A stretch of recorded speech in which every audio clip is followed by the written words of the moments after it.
Good evening, gentlemen. Welcome to the audience with the Lord Choloply. Today is a great day, and today is Sunday. It's good to be among the living. Linford and Mark, welcome to audience with the Lord Choloply. How are you guys doing this Sunday? Mike, go. Yeah, I'm doing good from my end, and feel wonderful to be among the living and to be with my brother, the Lord Choloply, brother Linford, and to have our political leader, Mr. Alexander Benedict Cummings, to interact with us and the public today. So, brother Linford, how you doing?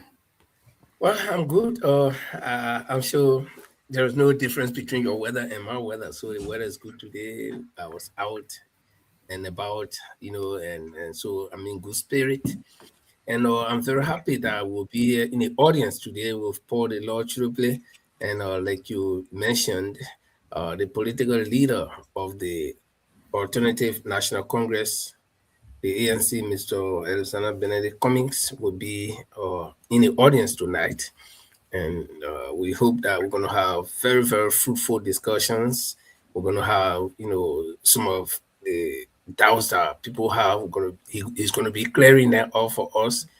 And we just look forward to a great evening with the political leader in the audience. Great. Yeah, and we want everyone to kindly share the show. It will be a very interesting show tonight. And we're going to hear from Mr. Cummings. A lot of questions people been asking. Is Mr. Cummings coming back in the race? So we'll be looking at that. He will talk to us. And I just feel that tonight going to be a great night on the audience with the Lord Choloply. So guys, kind of share the show. While sharing the show, what we'll do, I want to take us back to 2017 while we share the show when Mr. Cummings first came, to remind people that he has not gone away. So let roll this thing, Cummings da bomb. Da-bum, Mr. Cummings da-bum. Da-bum, Alexander Cummings da-bum. He body explode.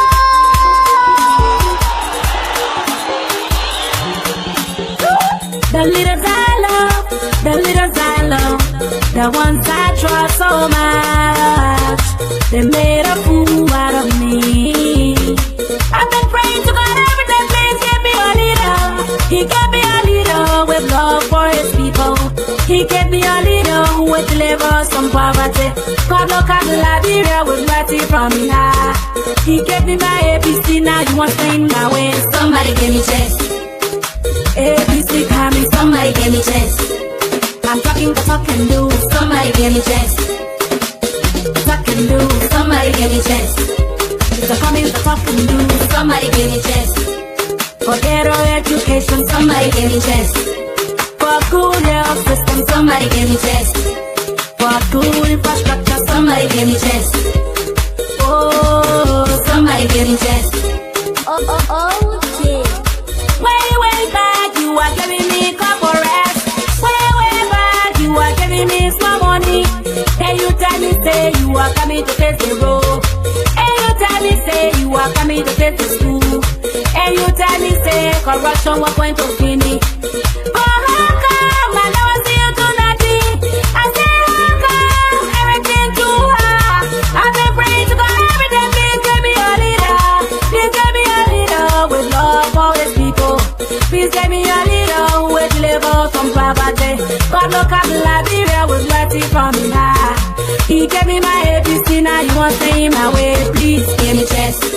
I said get up in my face, somebody give me chance. ABC coming, somebody give me chance. Alexander B coming, somebody give me chance. He coming with his partner, somebody give me chance. Choloply, Jeremiah Choloply, somebody give me chance. Choloply, Jeremiah Choloply, somebody give me chance. Jamegu, Lafiegu, somebody give me chance. Jamegu, Lafiegu, somebody give me chance. We talking but talk and do, somebody give me chance. Talk and do, we talking but talk and do, somebody give me chance. Talk and do, we talking but talk and do, somebody give me chance. I said you tell plenty talking. Somebody give me chance. Talk. Somebody give me chance. Talk. Somebody give me chance. Oh, Somebody give me chance. the leaders I love, the ones I love so much. They made a fool out of me. I've been praying to God every day, please give me a leader. He gave me my ABC, now he wants to stay my way. He gave me my ABC, then he wants to stay my way. He gave me my breakthrough, now he wants to stay my way. Enemies of progress, now he wants to stay my way. Please give me chance. I'm talking but I can do. Please give me chance. Alexander B. Cummings, please give me chance. For good education, please give me chance. For good infrastructure, please give me chance. I say good health system, please give me chance. Oh, somebody give me chance. Give me chance. The leaders I love, the ones I love, the ones I love so much. They made a fool out of me. I've been praying to God every day, please give me a leader. He gave me a leader with love for his people. He gave me a leader who would deliver us from poverty. God look at Liberia with mercy from him heart. He gave me my ABC, now he wants to in my way. Somebody give me chance. ABC coming, Somebody give me chance. I'm talking the talk and do. Somebody give me chance. Stab 'em. Mr. Cummings, stab 'em. Stab 'em. Alexander Cummings, stab 'em. He body explode.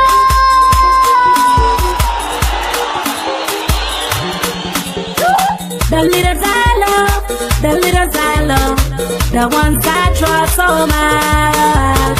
They made a fool out of me. I've been praying to God every day, please give me a leader. He gave me a leader with love for his people. He gave me a leader who would deliver us from poverty. God look at Liberia with mercy from his heart. He gave me my ABC, now he wants to in my way. Somebody give me chance. ABC coming, Somebody give me chance. I'm talking the talk and do. Somebody give me chance. Talk and do. Somebody give me chance. The coming the talk and do. Somebody give me chance. For better education, Somebody give me chance. for good health system, Somebody give me chance. for good infrastructure, Somebody give me chance. oh, Somebody give me chance. Okay. way back, you are giving me corporate. Good evening. Welcome to the audience with the Lord Choloply. Today with me is my co-host Mark Kaifa and Linford Word. We are hosting the political leader of the ANC, Mr. Alexander Benedict Cummings, will be in the house, and he in the back already. To our viewers that are joining us tonight, kindly share the show. It will be quite interesting tonight. This is the audience with the Lord Choloply on the bottom line. Gentlemen, to get started, we'll have Mr. Cummings in the background. We're going to bring him onto the program, and then we'll start a conversation. Good evening, Mr. Cummings. Welcome to the bottom line, audience with the Lord Choloply. How are you? Good evening, Paul. I'm very well, thank you. Good to be with you and Linford and Mark. I'm looking forward to the conversation. Great. It's good to have you. It's been a very long time since we had you on the bottom line. I think it was during the election period, and it's good to have you back here once more to see to see Mr. Cummings, who looks sharp and younger than me. So we played the music back in 2017 to remind our audience that Mr. Cummings is still around the block. So it's good to have you here. But to get started, I know I'm in the United Kingdom and the rest of the guys in Europe, Norway and Sweden to be precise.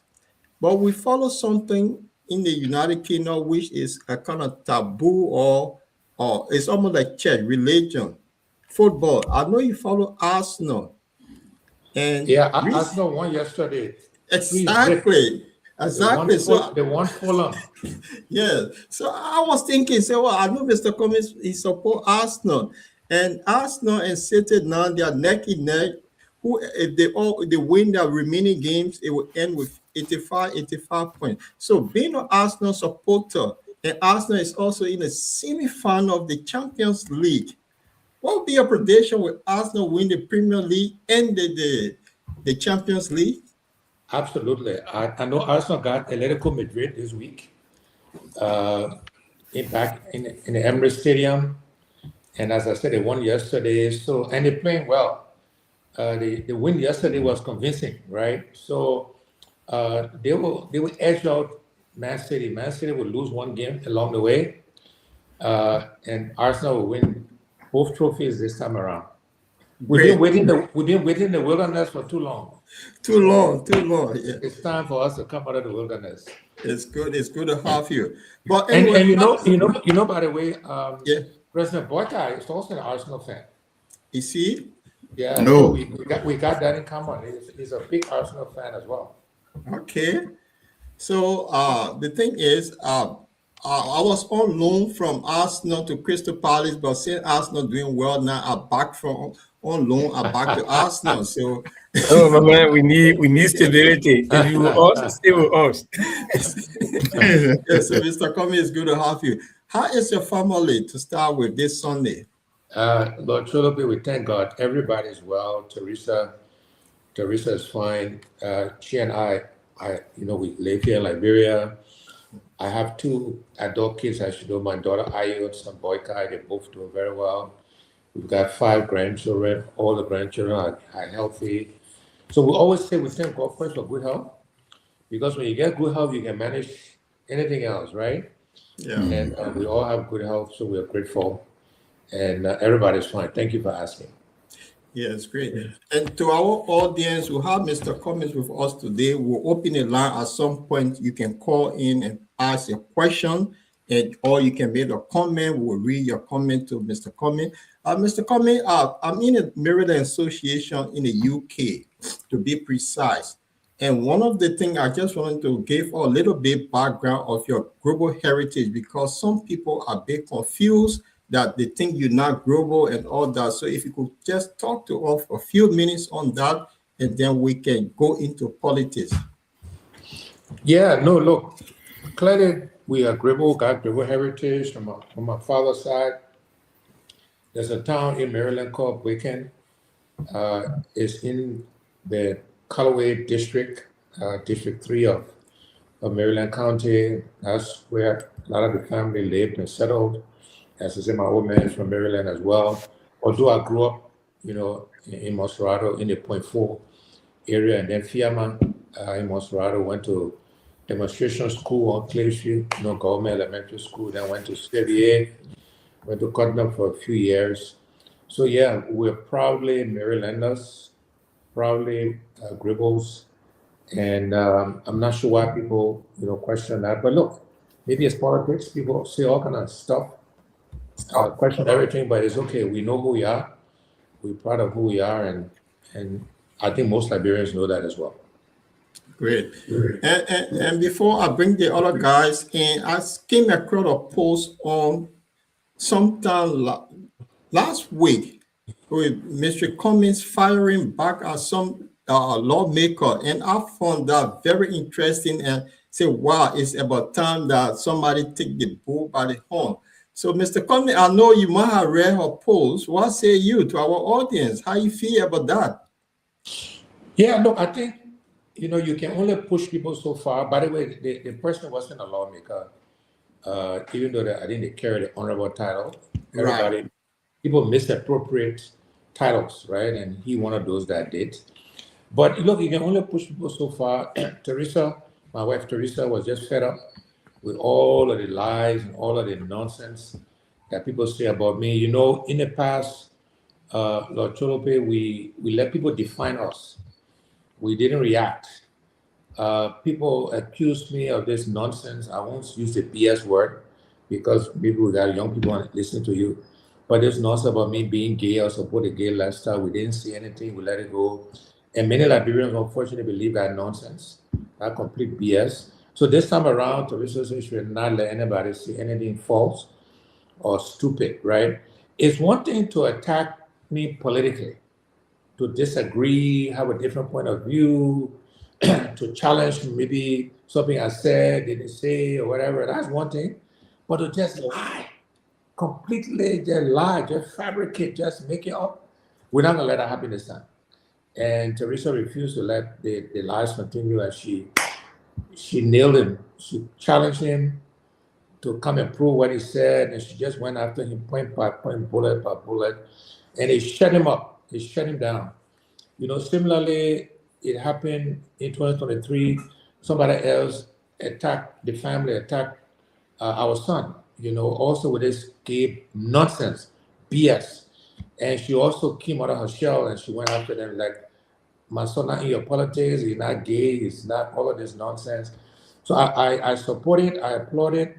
It's not something she's going to do often, but when it gets to that kind of level, when it just complete lies, complete fabrication, we're going to attack it. And I hope supporters do the same, and I hope they repost her rebuttal to that complete fabrication, that complete set of lies. Yeah, thank you. Mark, let's hear you. Throw your one question to Mr. Cummings and then Linford. Mark looking very serious tonight. Yeah, because I got the PL in the house. Greetings, Mr. Cummings. And How are you? Good to see you. I'm good, sir. I mean, our mother coming out, and you can't push somebody to the wall, most especially going after their family, like you said. You can attack somebody, disagree with their political views and stuff, but going after anybody's family, they will do anything to defend their family, most especially their mother. The father would be a little bit tolerant and flexible. But I enjoy our mother coming out and going after whosoever that will go after her, the provider and the head of the family, and most especially the children that she carried for 9 months and etc. But besides Mr. Cummings, how is the political climate back home? Yeah, Mark, first of all, thank you for your comments. I would tell Teresa the sentiments all of you share, just to keep encouraging her. But the political climate is starting to heat up, although we're still more than 3 years away, 3 years, I think 6 months from the elections.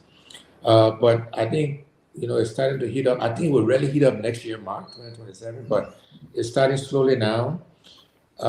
Look, I don't like to use the word I too often because it's mostly we and us, but, I am the key target, right? When you look at the recent political history of our country, the two parties that have recently held state power, neither one of them got a lot of credibility to criticize each other, right? And we have legitimacy, we have credibility. So when we speak, it garners attention. That's why that attack came, right? Because we had a very good interview with OKFM, and they started to make up the same lies again, and they started to attack.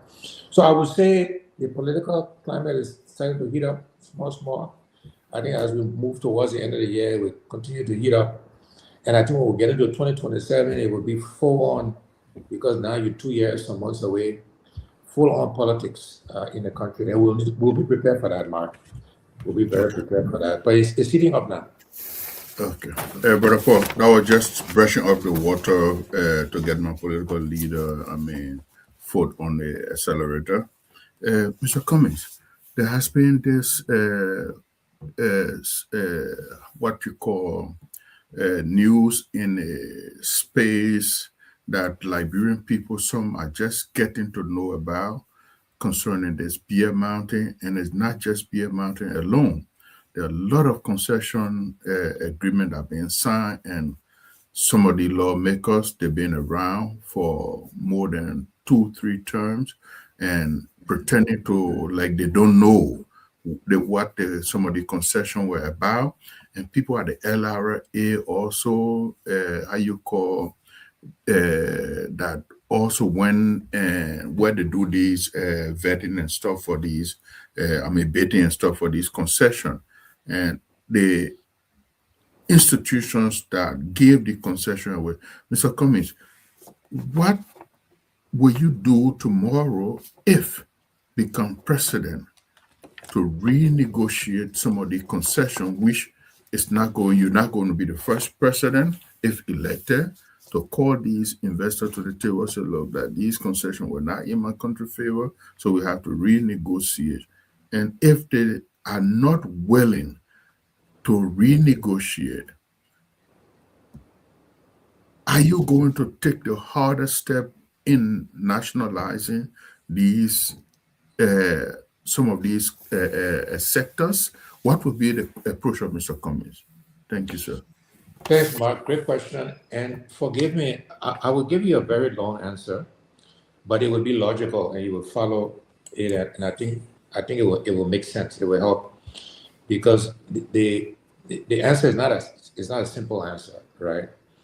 But first of all, I did a podcast on this subject a few weeks ago, and I would encourage all your listening audience, because I'm sure you probably saw it, for them to go and listen to it, because in 10 minutes I try to explain this whole concession area, and it goes back to my favorite quote, where I say we keep doing the same thing over and over and we expect different results.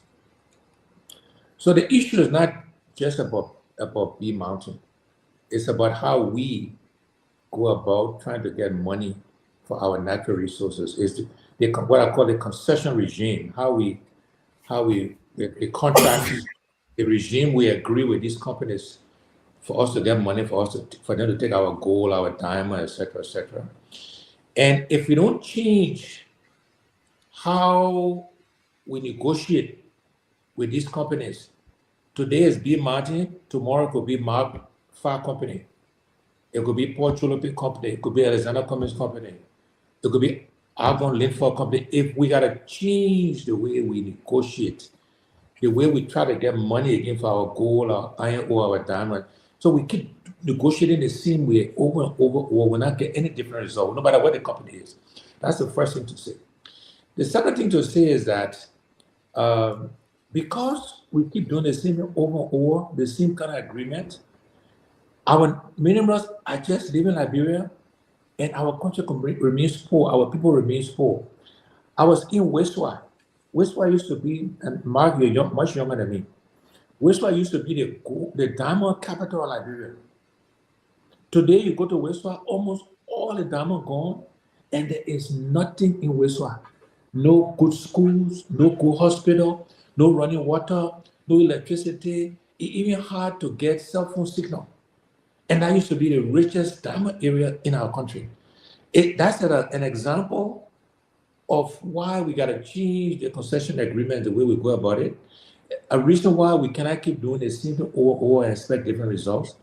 The reason why we got to elect people with different experiences, with different background, right? If we want different results, right? And that's a real life example. And I want to challenge all of your listening audience, if they're not in Liberia, when they come, of the in Liberia now, go visit Westwa. You will see why we need to change leadership in our country, why we need to do things different. So that's the second part of the question. I will get to the real question you asked about the renegotiation. The third thing I want to say is the way we will get money to develop Liberia and to benefit our people is by getting more value, more money from our natural resources. We're not getting that today. I said that in 2017, our budget should be over $1 billion. And people say, oh, no, not possible. They were crying me down, etc., etc. They reached $1 billion this year. We should have made this billion 2, 3, 4 years ago. But anyway, we're there now. But one of the ways that we can take that number to 2 and 3 billion, which is where it should be, again, is to get more value, renegotiate our agreements for our natural resources. So let me come to your question about renegotiation, etc. First of all, I would say going forward, we would do concession agreements differently under Cummings administration. We will not do the royalty payment at current one. We'll do it one of two ways. One way is what they call production sharing. So we'll say to any company, you want to come for our diamond, we will take a certain percentage of whatever you extract. We'll do the arithmetic, the mathematics. So we know whether that number should be 10%, 20%, 30%, 50%, whatever. Because those companies gotta make money too, by the way. But we would negotiate what percent of that natural resource that when they take it out of the ground, they'll give it to us. And we would go and sell it on the open market, get the money for ourselves, and we'll develop our country. So we'll not worry about profit sharing, royalty, that their business. We just want X percent. That's one way we will do new concession agreements going for production sharing. And there are examples of this around the world. The other way we'll look at is we'll set up or what you call a natural resource company. We'll set up a company that the Liberian people will own, citizens of Liberia, government of Liberia. We'll go and borrow the money, we'll hire the experts, and we will do the mining. So the examples today around the world, where like in Saudi Arabia, there's a company called Aramco. It's owned by the Saudis, and it's one of the biggest oil companies in the world. But they take out their own oil. They got other models in the same country. But that's an example of a natural resource company, and other countries do the same thing. So we'll either set up our own natural resource company where we do it ourselves, we own it, we take the risk, we get the capital, we hire the experts, Liberians, and others, or we do production sharing, which is simpler to do, and we get more value from our natural resources. With regards to the existing agreements, we will not go ahead and just cancel them. Then you will never get anybody to invest in Liberia, whether it's in mining or anything else. If you just arbitrarily, as the government coming in, if you don't respect what they call sanctity of agreements that your predecessor government entered into, whether it was wrong or bad, you can't just get up and say, we're going to cancel it. Nobody else will trust you to come and invest in your country. But we will review all the existing agreements. We will make sure that there is compliance, that whether it's B Mountain, whether it's Asla Mattel, whether it's China Union, whoever, we will go through line by line and make sure they're complying, because in many cases, I don't believe they are. We'll make sure they're compliant again, and we're getting full value, the full money from the agreements as they exist today. To the extent those agreements, and many of them provide for review at certain intervals. When those intervals come, that is when we'll review those agreements and make appropriate changes per the agreement. Where they're in violation of the agreement, and the violation is egregious, is bad enough that we have the right to then force renegotiation, we will do it that way. So we want to be a country of law and order. We want to be a country where we respect agreements, what they call the sanctity of agreements, but we will make sure the existing agreements, even though they may be bad, that they are being followed. And wherever those agreements allow us to renegotiate or change, we will take advantage of that, we'll do it. But we'll do it in the context of the agreement, right? But any future agreement, and we got a lot of other natural resources. We got more gold, we got more iron ore, we got more diamonds, we got other, natural resources that we will do it differently. This way we do this in 1926. When Taylor did the first agreement with B Mountain, the environment was different, right? Liberia was coming out of war. To get anybody to come here, they had to take advantage. You had to get the advantage because it was a risky environment. The example somebody used, I think it was Darlington Curtis, said, look, when Taylor did the agreement, it was like, your market woman, Mark, you bring your fresh fish in the morning, you want $5 per fish. At the end of the day, you sell another fish, it's time to go home, somebody can offer you $3, you will take it because you don't want to take that fish home. The person have the advantage now. That's where Liberia was when Charles Taylor entered the first agreement. In, I think, 2003, the agreement was redone, the same conditions. 2013, excuse me, same conditions. We should have changed it then. Then in 2023, under the CDC, so UP and CDC, same kind of agreement. We're not going to do that going forward, right? And lastly, Mark, as the owners of all of these natural resources, we should be the experts in understanding iron ore, gold, diamond, everything we have. We should understand from the time the first shovel is put in the ground to take the iron ore, the gold or diamond. To the time these companies pay their shareholders, we should understand our entire value chain, where all the money is made, where the cost is, where the capital. We should be the experts because then we can better negotiate, right? For our full share of the money for our natural resources. We cannot be a country where people take our gold, our iron ore, our diamond, and our people remain poor. It will not happen under Cummings administration. We will make sure these companies gotta make money. They gotta get return on the investment, but we will get our fair share so we can develop our country. So long answer to your question, we'll just do things very differently and we'll do it in an informed and knowledgeable fashion because we'll understand the full value chain of all of our natural resources. Thanks. Linford, before you come in, I just want to say to our audience, for those of you that joining us for the very first time, kindly click on the like button to follow the bottom line discussion. Today is the audience with the Lord Choloply, the friend of King Charles, and also the friend of Alexander Cummings. So when he becomes president, I will be the friend of Alexander B. Cummings. Linford, your one question, please. I mean, you'll be sitting in half places. Yeah, you gotta introduce me to King Charles. But let me say welcome to Honorable Cummings. We always happy to have you here. Like Paul said, the last time we had you here, it's been a while now. But Mr. Cummings, my question will have to do with a follow up to what you just said, and you have repeatedly said this in most of your interviews, your various appearances. That is, getting the most value of our natural resources that we have. And I vividly remember when we met in Hanover in 2022, you and I were on the sideline of the football field while the game was going on, and you told me something just in a casual discussion that Liberia is a very small country. So, and you see all this political upheaval, you see all the young people running behind politicians. And you asked me a particular question and just lay your premise, right? Whether I know most of the politicians in Norway. I said, no, I don't even know them. I'm in the Labour Party, but before I joined the party, I didn't even know the political leader that is in this party here in my town. I knew him casually as an ordinary guy until when I joined. So meaning that when everybody is working, people are independent. They will not even have to run behind political leaders or politicians. Politicians will be looking for people to vote for them.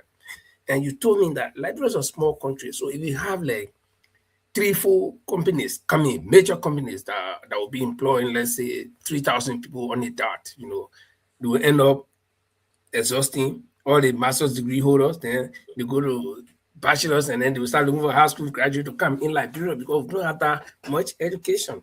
Educated people to fill in. You got 4-5 companies that are employing 3,000, 15, 20,000 people. It will not be easy to find people. So you always emphasize us getting the value of our resources. Now, I'm in the maritime sector, and there is something that was started a long time. I think it was under the Tubble administration at the Freeport of Monrovia, which is called the Free Zone, Free Zone Authority. And at every port, every major port in the world, when you have a Free Zone Authority, there is where all of the values are added to the natural resources that are leaving the country and even those that are coming in. They process things there, they create jobs, they make sure that like if our iron ore is going, they got to process it to some extent and make sure that we know what's going out, like you just said. So under a Cummings administration, and that Free Zone Authority has been dead on arrival from the time it was established. It died. I've not heard anything about it, though I was a boy, a little boy at the time. So under a Cummings administration, with this idea that you have about us getting the most of our resources, are you going to revamp that Free Zone Authority to be able to put some kind of check on what we have living in the country when it comes to our natural resources, and also to create jobs, because there will be a lot of jobs created there? Yeah, thank you, Linford. So there are a lot of parts of your question, good question, and so I will tackle the various parts. First of all, when you talk about job creation, everybody in life, everybody in politics, in business, everybody got an area. And my area that this job creation area, this economy, how we grow the economy. You know, I often describe that all Liberians eat rice. That our staple. Even you're in Europe, there, I'm sure you eat rice every day, right? Because all Liberians will like rice. I know I eat rice every day. And my goal as president is to make that bowl of rice bigger, to get more rice for all Liberians. And when I say make that bowl of rice bigger, I mean, you know, more jobs, better education, better healthcare. We want to make the bowl of rice bigger, but particularly job creation, right? And we want to guarantee every Liberian the right to put a hand in that bowl of rice.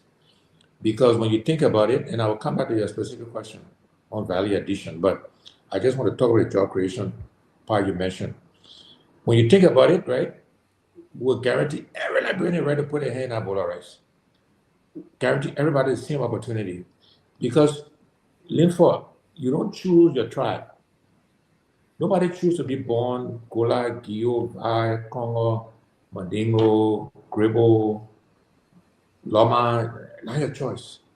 Nobody chooses your gender. You don't choose to be born a man or a woman. By the way, you need to get a woman on this program. Nobody chooses your age. I'm the oldest person on this program. That's not a choice. Nobody chooses the religion you're born into, Christian, Muslim, Buddha, whatever, right? The point is those things should not give you advantage or disadvantage over anybody because you don't choose it.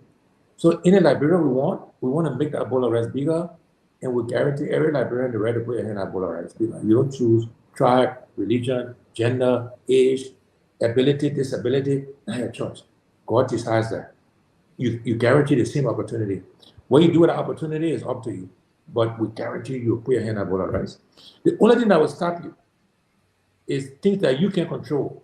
So if you break the law, if you steal, you kill, you rape, you break any of our laws, we're not letting you put your hand in the bowl of rice.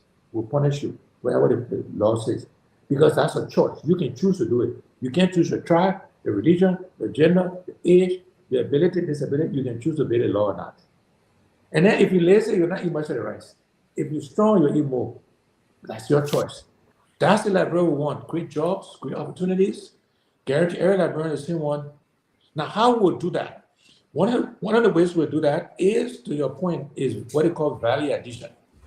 So in the iron ore business, should we have steel mill in Liberia to take the iron ore to turn into steel? You know, rubber. Should we be producing rubber buckets, gloves, condom, all these rubber materials, everything that use rubber, right? Rather than the raw rubber going, should we have a facility that adding value to our rubber? And the list goes on. Even in the agriculture sector, should we be milling our own rice, packaging our own rice, and selling on the market? Or oil palm, should we be processing the oil palm, right? Do our own agro oil, right? Value addition. Because that's in how you create jobs. That's how you ultimately can export to other countries the finished product, as opposed to you just shipping all the raw material and then you buy back the finished product at a higher price. If we keep doing that, Liberia will never develop. Because it will be like you selling something at $10, you send it away, they process it, and they sell the same thing back to you at $20. You will always be behind. You will never get ahead. So we are going to insist that we do value addition. Now, there's some things we got to do before you can do value addition, right? You got to make sure you got electricity running consistently. You got to make sure you got running water.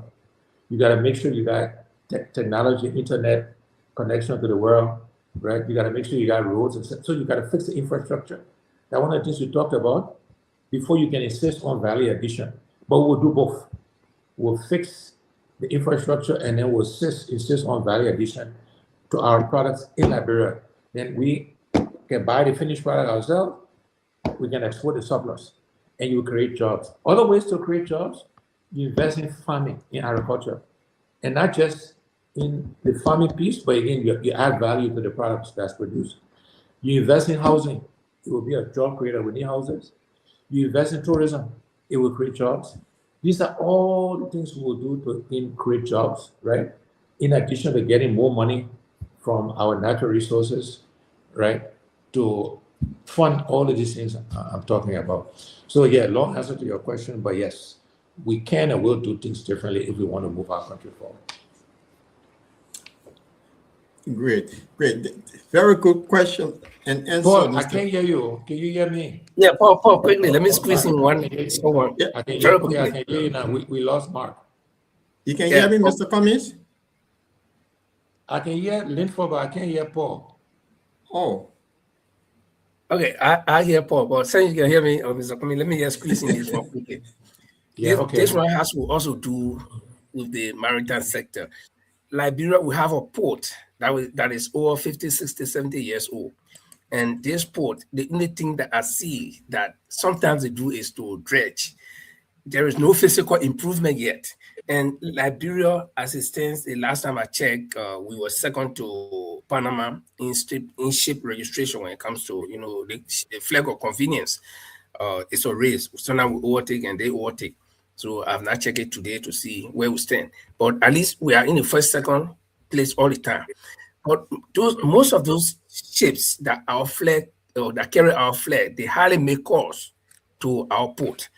And it's all because of few reasons. But one of the most prominent reasons is that the port is now up to international standard, from what I know, after visiting several ports in the world. Okay, so that's something that our governments have not been looking at. Will a coming administration think in that direction? Because we even need how you call that, tourism to be improved at the port where you got boats coming with tourists. So those are areas that can also generate money. So are you thinking in that direction? Yeah, Linford, there are two different things though. So you're correct in the sense that we need to upgrade the port, like we need to upgrade and mesh up our infrastructure, right? And again, this is why, I keep saying we keep doing the same thing, expecting different results. We're not investing the right way. We increased the budget to over, $1.2 billion according to the government, but we investing the money the same way we did in the past. We're not getting anything different, right? Some of that money should go to be improving the ports, and the ports need to be upgraded, among many other infrastructure items. We need to be upgrading the port in Buchanan, the port in Greenville, the port in Harper. So you're correct in that front. But the fact that those ships that carry our flags don't come to Liberia, part of the reason might be the status of the port, but it's called the flag of convenience, right? A lot of those ships are carrying goods and services that we don't need. So now all of those ships are doing iron ore or rubber, or gold or diamond. They're moving other things around the world, other countries. They happen to have our flag on a Liberian registry. They pay to use our flag, but don't necessarily mean it will come to Liberia because the port is good or bad, right? But the port does need to be improved, so you're right on that front. But the whole registry, the whole maritime program is another one where we need to check. We need to audit to make sure we're getting our fair share of the money that the company is making to use our flag. Maybe we're getting the fair share, I don't know, but our Commerce Administration will make sure we check. Again, we'll make sure we understand the economics of all of these things, right? And the companies that are doing it, they gotta make money. I'm a businessman. I understand that. They gotta get a return, but Liberia gotta also get a return. In this case, for the use of our flag, right? Or if you're taking our diamond, our iron ore, our rubber, we want to make sure we get our fair share. And that's what we'll do. We'll understand the economics of all of these things to make sure, we're auditing the agreements, we're putting in better agreements, and we're getting the money that Liberians deserve, so we can pay teachers well, we can pay healthcare workers well, soldiers, police officers, civil servants, we can fix our schools, our hospitals, our roads. We got to find the money to do it. And that's how we find the money from all of these resources that Liberia has. okay.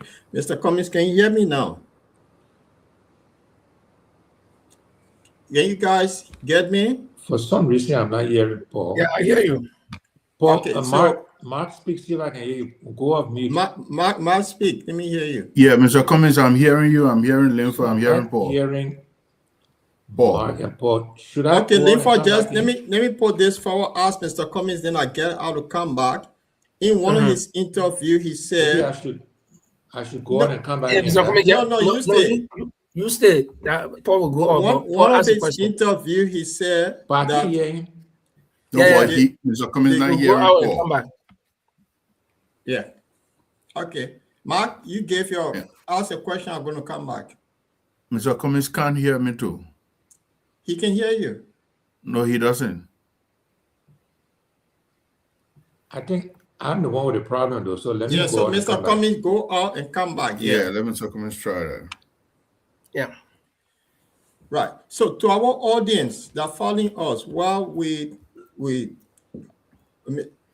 are with Mr. Cummings, we want you to kindly share the show, and the remaining segment we're going to display our number. If you want to call Yeah, in, check the system. Paul, you don't can keep also Mr. Cummings call in the in. back. No, when he come out, see him. So Okay. you can call in to ask a question to Mr. Cummings. We have time, so we'll open a line soon to get him. Let me see. Mr. Yeah. Cummings, can you hear me now? Yeah, I can hear you now. Oh, great. Right. It's good to have you.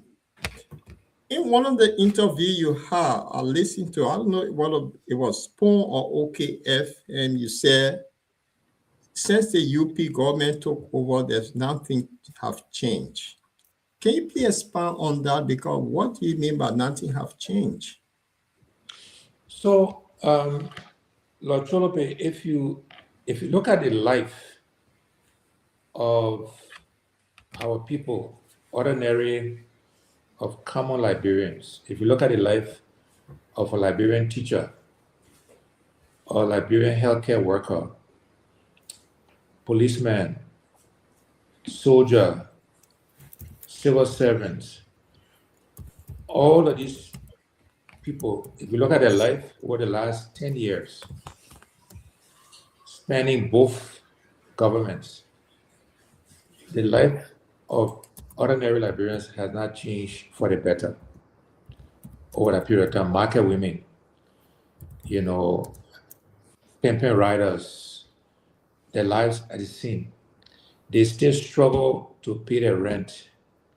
They still struggle to put 3 meals on the table. They still struggle to pay their children's school fee. They cannot say they live from day to day hustle, right? A policeman by the middle of the month or a healthcare worker, that the money finish.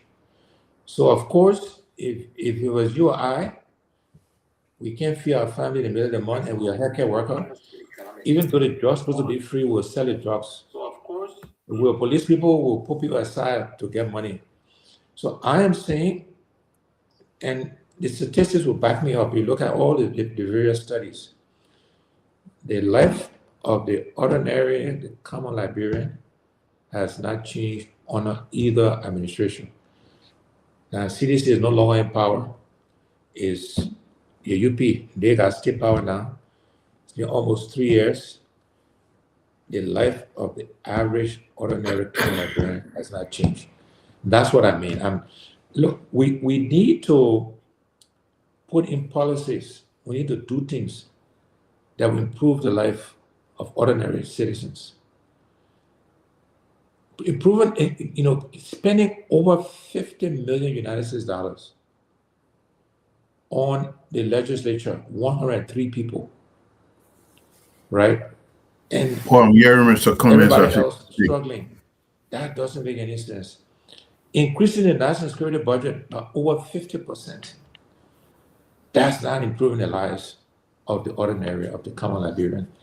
That's what I mean, Paul, when I say, nothing has changed. And the ordinary Liberian can testify to that. Their lives have not changed over the last 10 years. So under the Cummings-led government, what will you do to better up the life of those people saying it have not changed?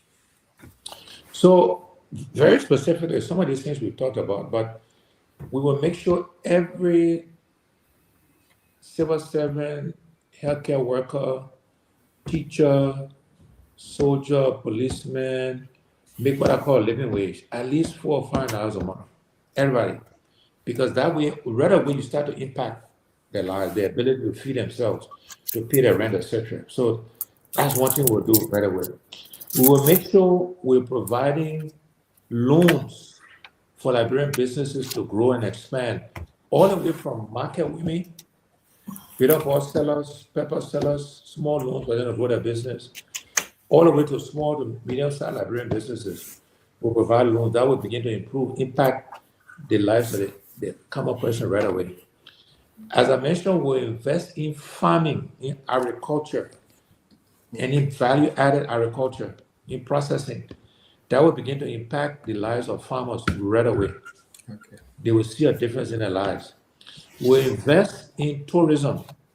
We got 350 miles of beaches, we got waterfalls, we got a rainforest, the list goes on. In Kenya, in Senegal, in South Africa, in Mozambique, many of these countries, Ghana, they get money from tourism, it creates jobs, impact the lives of the ordinary Ghanaian, Kenyan, Senegalese, South African, and so on and so forth. We will invest in that. Housing, we need housing, but housing is also a job creator. You need carpenters, you need plumbers, you need masons, you need all of these people. It creates jobs, right? So those are the things we will do different. We'll invest in, right? That will impact the life of the ordinary, the common Liberian. We want a human-centered government. Yes, building roads is important too, by the way. We gotta have electricity. We gotta have running water, right? We gotta make sure everybody on the internet technology is important. That infrastructure is foundational, right? But we gotta at the same time make sure that we again the ordinary Liberian life is getting better, is improving, and is not happening today like in our country. Okay. So, Brother Mark, come in with your one question, then we'll open the line for people to call in before Mr. Cummings leaves. So, your one question, Yeah. please. Yeah, Mr. Cummings, are you hearing me? I can hear you now, Mark. Yes. Okay. Mr. Cummings, Monrovia or Montserrat County is overcrowded. What are some of the plans when it comes to human redistribution and resettlement to depopulate Montserrat County? How is a comment, because you don't say I, you always say we. What is a Cummings government going to do to help with this resettlement, redistribution of population like we see in some Western countries? What are some of the policy? And then two, are you doing your assessment or is there a plan already? For example, do you have a team in place to kick start from day one to kick start? Thank you, sir. Thanks, Mark. So, the only way we can, to use your word, depopulate Monrovia or redistribute, is you got to create opportunities in other parts of the country. There's no other way you can decongest Montserrat. So we will, there's a saying that people say that I like, that Monrovia is not Liberia. And too often we think about, even though Monrovia, Montserrat is the biggest county population-wise, it is not Liberia. And therefore, we will create job opportunities. This is why farming, investing in farming is so important, Mark. Because we invest in farming, and then you put factories next to the farm to process the pepper, the bitter ball, the rice, the cassava, the oil palm, the cocoa. You invest in farming, you put factory next to, that's jobs will go there. And people will move to where the jobs are. You got to put infrastructure in the rest of the country, meaning they got to have running water, they got to have electricity, they got to have access to the internet. When you have those things and you create jobs, people will go where the jobs are, they will go where the conveniences are. You can't just only do it in Monrovia, Montserrat County. So over time, we will methodically redistribute the opportunities, not the people. The people themselves we decide where to go. It's a free country. If everybody wants to come to Monrovia, that is their right. But we will intentionally create opportunities outside Monrovia, and people of their own free will migrate to where the infrastructure is, to where the jobs are, etc. That's how we would do it, and we'll be intentional. Part of that effort to Mark is we will decentralize the country over time.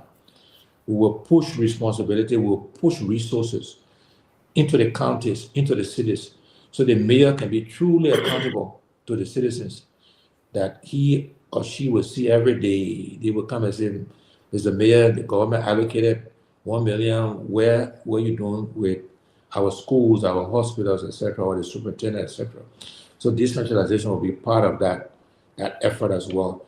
And then people on their own will redistribute themselves, because they will go where the opportunity is, where the job, where the infrastructure is good for them and their families. On the team, yeah, look, we still, over 3 years away, but we started early. We did a lot of work in the past on what we would do.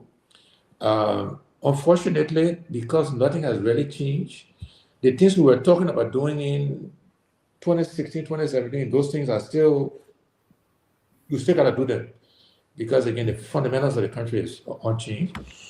And so we beginning to reassemble a team of people that will help us get into even more details on what we will do. And these people will help us, move the country forward when Liberians decide that we are the alternative, that we are the only credible people that can offer them a better life. And I believe Liberians are more and more thinking that way. And when we get an opportunity, we'll be ready to hit the ground running. We'll not get a job and then be planning. We will know exactly what we're going to do from day one, and we'll do it. So we're just starting that process now of putting a small team together to help us do that. Thank you, Mr. Cummings. We have a caller on the line here. Caller, what's your name and where you calling from? Went silent again. Mark. Hi, Mr. Cummings. How are you? This is Dolly Nelson. I'm calling from Norway. Hold on, Dolly. Can you hear me, Mr. Cummings? No, he's not hearing you. So Mr. Cummings need to get out again, come in. So that's. I don't know. Maybe it's your line of phone, because of course you have lost them. Maybe when you receive call, then you lost contact. No. It's the string, yeah. So let me try change my It could be you too, Paul, because he can hear all of us, but not you. So let him come back. So Dolly says, Dolly, just wait, he's gonna come back. While we wait, Mr. Cummings, if you're joining us for the very first time, kindly click on the like button, the bottom line. Whenever we come on, you'll be notified. We're here every Tuesday and Friday, 7 o'clock UK time, 8 o'clock UK time, which is 7 o'clock Liberian time, and 9 o'clock Central European time. So join us every Tuesday and Friday. Then on Sunday, it's Audience with the Lord Choloply. So today, Mr. Cummings is one of our first guests with the Audience of the Lord Church. Mr. Cummings, can you hear me now? Yeah, I can hear you now. Okay, I have a caller on the line. Caller, what's your name and where you calling from? My name is Dolly Nelson. I'm calling from Norway. Hi, Mr. Cummings. How are you? It's been a while since we talked. How are you? Very well. Good to hear you again. How are you? Paul, I cannot hear Mr. Cummings. Yeah, he's hearing you. Go on. He says it's good. I can hear you. He can hear you loud and clear. Go on. Okay, I can hear you. Okay, anyway, Mr. Cummings, thanks for being on the battle line there. You talk all you're going to do, and when you're going to invest, what the government is going to invest in that if the Liberian people decide to vote themselves, and that by voting you, that means they're voting for themselves.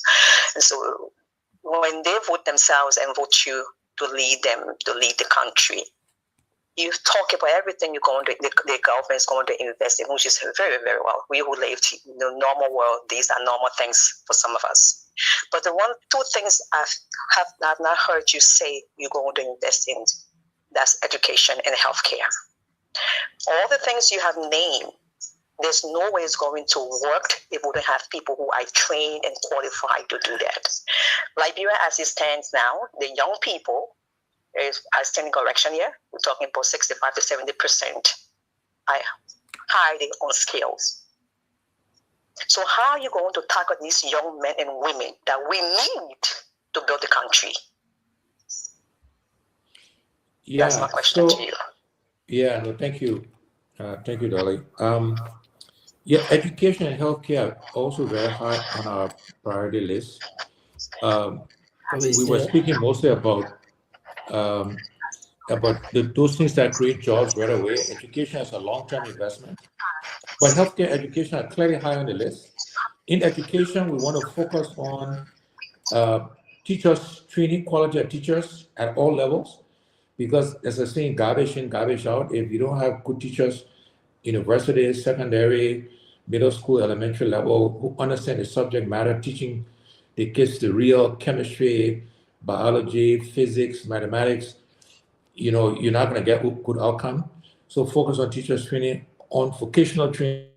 I mentioned housing as a job creator, but you got to have trained carpenters, you know, um, plumbers, masons, electricians, etc. So yes, education is high on the list, and healthcare as well. You know what kills most Liberians, by the way? 80% of the deaths are 5, 6 things: diarrhea, hypertension, diabetes, childbirth, malaria. Right? If you fix those primary healthcare clinics, well staffed with nurses and midwives, birthing rooms, and drugs, you begin to solve 80% of what kills Liberians, right? And we're very clear, we have the statistics, the numbers to know where we're going to address healthcare in the ordinary Liberians will feel a difference in their lives, and the same with education. So both are very critical and a big part of our manifesto for how we change our country.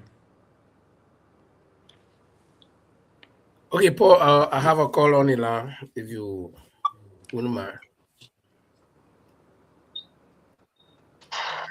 Paul, you hear me? I can hear you. Okay, Paul, I have a call on the line. Caller, what's your name and where you calling from? And we have a grand rule on this program. We respect everybody, even our viewers, and especially our guests. So we want all of us to abide by that rule. So you can ask your question respectfully, and you wait for your answer.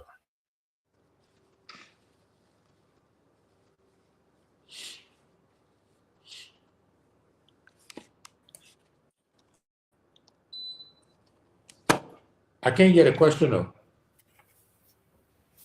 You can hear me, Mr. Cummings?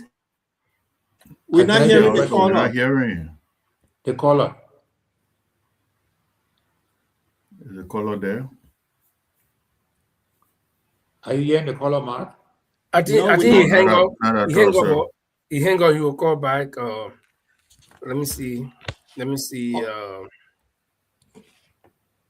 Yeah, he will call back. Okay, so while we wait for the caller calling, we got about what?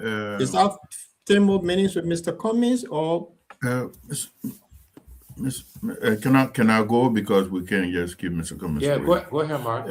Mr. Cummings, a lot of countries over the past time that had civil conflict, like Liberia, and they went and brought in intellectual property from the diaspora to help in the redevelopment of the country. And then two, there are also people on the ground too with high skill, well educated, under Mr. Cummings' leadership. What are you going to do to engage those that are in the diaspora, for example, that can compromise when it comes to what the government can offer them to come back home and be part of the rebuilding process?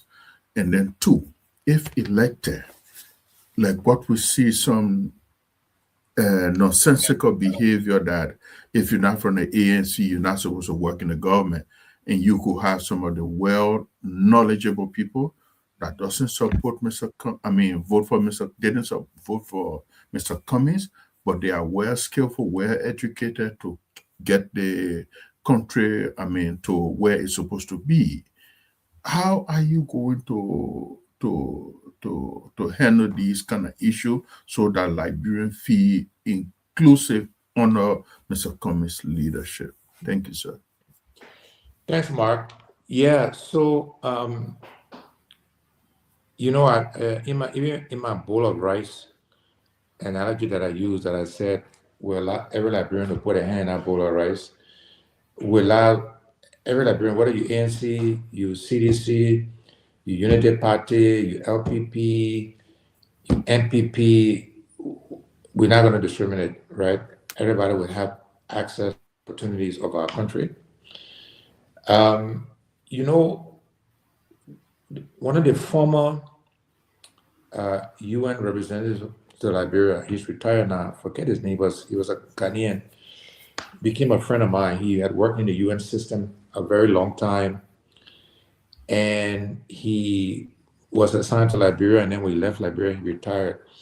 He said to Mr. Cummings, he said, you Liberians have everything you need to develop your country. You have the natural resources and you have the people. He said, between the people on the ground and your diaspora, you got all the talent you need. You just got to figure out how to work together. And, you know, part of the reason why Liberians on the ground get nervous about the diasporans is because many of us, we just think that the government is the job creator. And we forget that the private sector is where you create jobs, not the government. And many Liberians, because of their experience, they're not bad people or they're thinking people, because this bowl of rice mark that I described, because it has not been growing.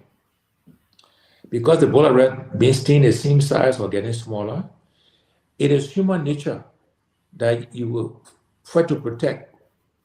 You know, first yourself to put your hand in, then you look after your family, then your tribe, so on and so forth. When Liberians get to understand that we're making our bowl of rice bigger and that everybody can put a hand in our bowl of rice, it will reduce the tension between diaspora, people on the ground, between tribes, right? That's the goal, is we can make opportunity for everybody. And as we grow the private sector, meaning businesses, Liberian businesses are growing, they are employing people, and we're not just dependent on this thing called government, right? When diasporas come home, and we'll encourage that, they would not be coming to the government to take other somebody's government job, because that's how people think. They will be coming to invest in businesses, to start their own business, to work for each other, to grow this private sector piece, right? Or to work for companies with big companies will attract to come to our country to away. That's where the thinking will be different. And that's where all Liberians, I think, will begin to come together. But right now, everybody think government. So they think diaspora coming, they come and take our government job at our expense. That's not the way we would think about this. It will be different. We're going to grow opportunities in the private sector, in businesses. That will be the job creator. And we need all of our people, diasporans, people on the ground, ANC, UP, CDC, NPP, doesn't matter to us, right? If you're Liberian, we're growing opportunities. Come help us develop the country. Come start businesses. We'll welcome you. We'll encourage you. We'll make sure everybody follow the rules. Not because I know Mark supported me, so if Mark misbehave, you know, by the way, when I get any dispensation, let me tell you now, if you don't follow the rules, we'll treat you like everybody else. If my son, my daughter, whoever, they didn't follow the rules, we'll treat them like everybody else, right? When you start to do that, everybody will begin to follow the rules, right? It will become a level playing field. And we can do these things. You see, you're in Europe there. You don't follow the rules in Europe. The Liberians in America, Liberians in Kenya, in South Africa, wherever they are, they come to Liberia, they want to, I know, come to our street, everybody want to play gangster, want to play big shot. We're not going to allow that, Mark. Let's tell you now. Because we are Mr. Cummings, you got to Mr. Cummings, Paul, Mr. Cummings, I think we got two colors line up. So if the line is bossing. The line is bossing. Really, really bossing. So I got a color here, and But Linford let's got take a more color colors. with it. So Linford, you go first, then my I color. keep losing Mark. I'm sorry, Paul. I can't hear Paul again. Okay, no, Paul is. But you hear me, Mr. Cummings? Do you hear me? Yeah, I can hear you, Linford. Okay, I've Paul, never Paul is lost saying you. that he got called on the line, and my line is pausing so much from the US, from everywhere. But let me take this caller. It was a former caller that was online first. Caller, go ahead, Mr. Cummings is listening. Okay, good evening, everyone, and good evening, Mr. Cummings. My name is Honorable Bobby Benito, calling from Belgium as a Liberian.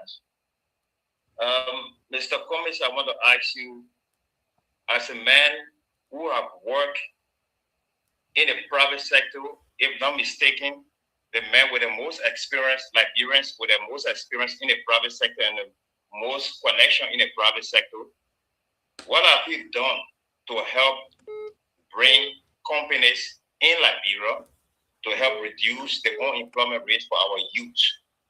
1.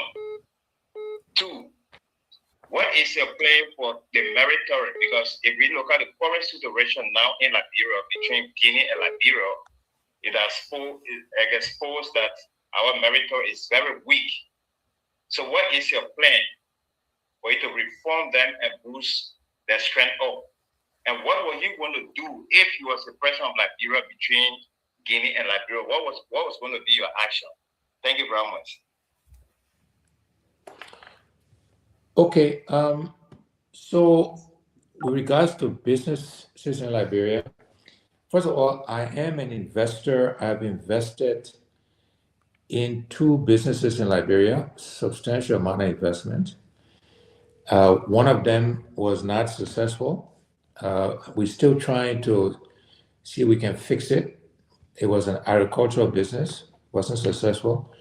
The other one is successful. It's doing okay. It's operating, employing people. So that one is doing well. So I've actually invested in our country and created jobs through that process. We have a foundation as well that helps Liberians. I have an apartment building that employs people. But to attract businesses, I think Bobby too, you have to create the right environment. No legitimate business will come to Liberia just because Mr. Cummings is their friend, or they know me, or they know my experience.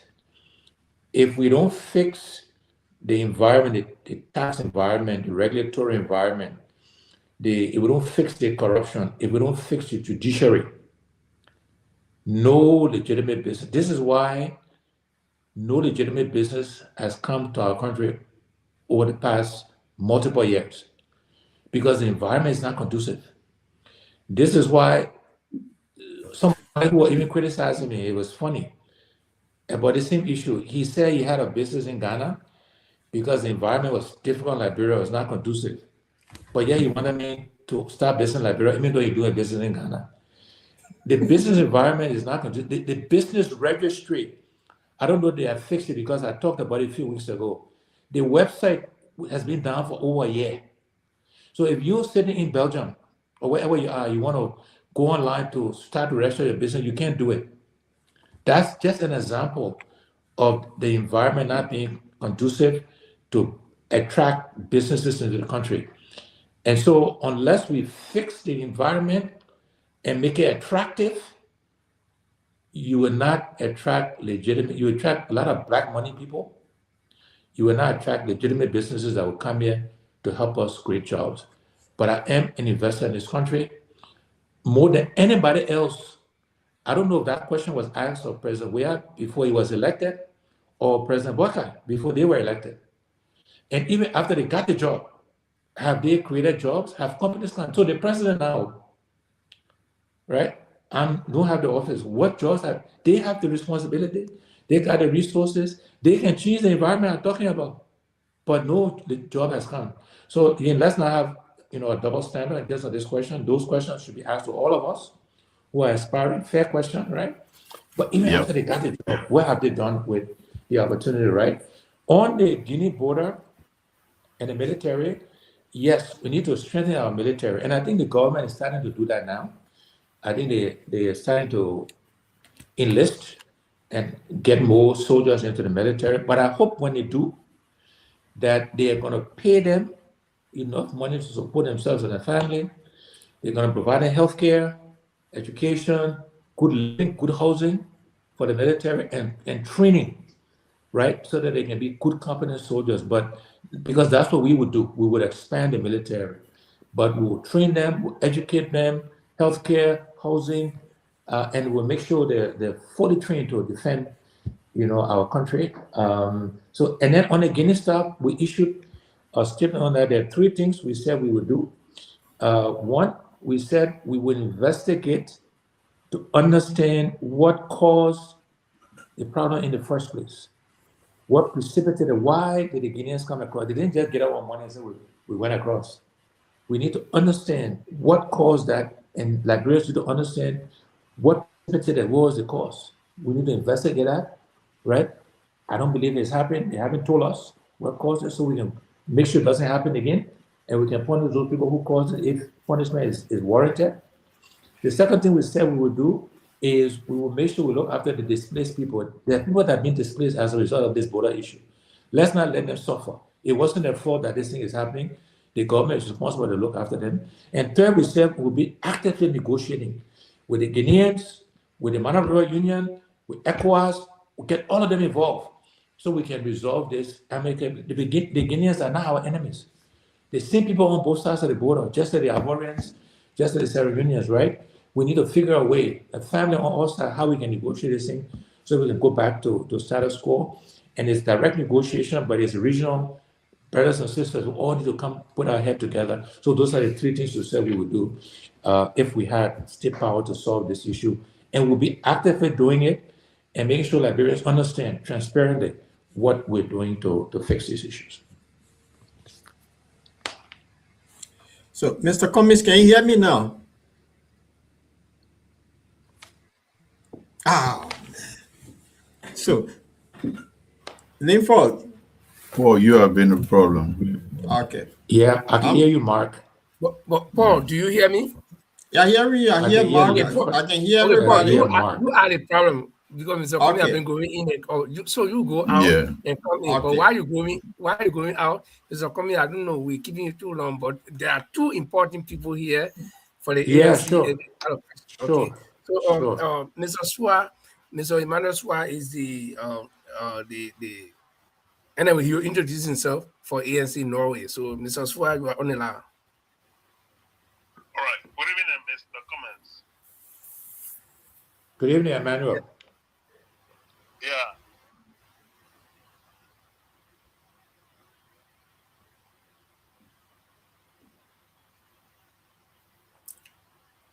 Then for let them go ahead with a question.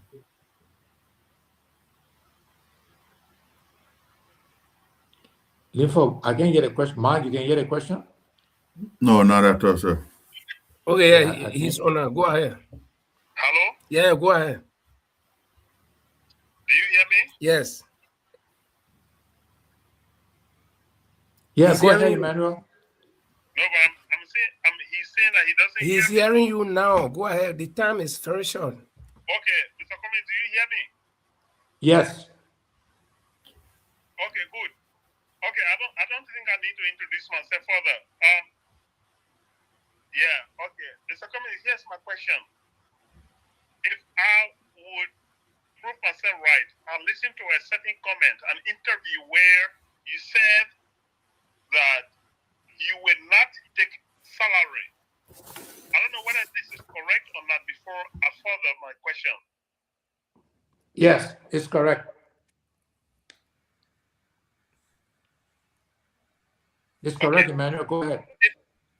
Yes, if this is correct, because we've listened to previous leaders who said they will not take salary, but on the onset of their inauguration, so to speak, we started to hear a lot of corruption cases, things were going on, cases had to be put up, and a lot of those things were never ever proven.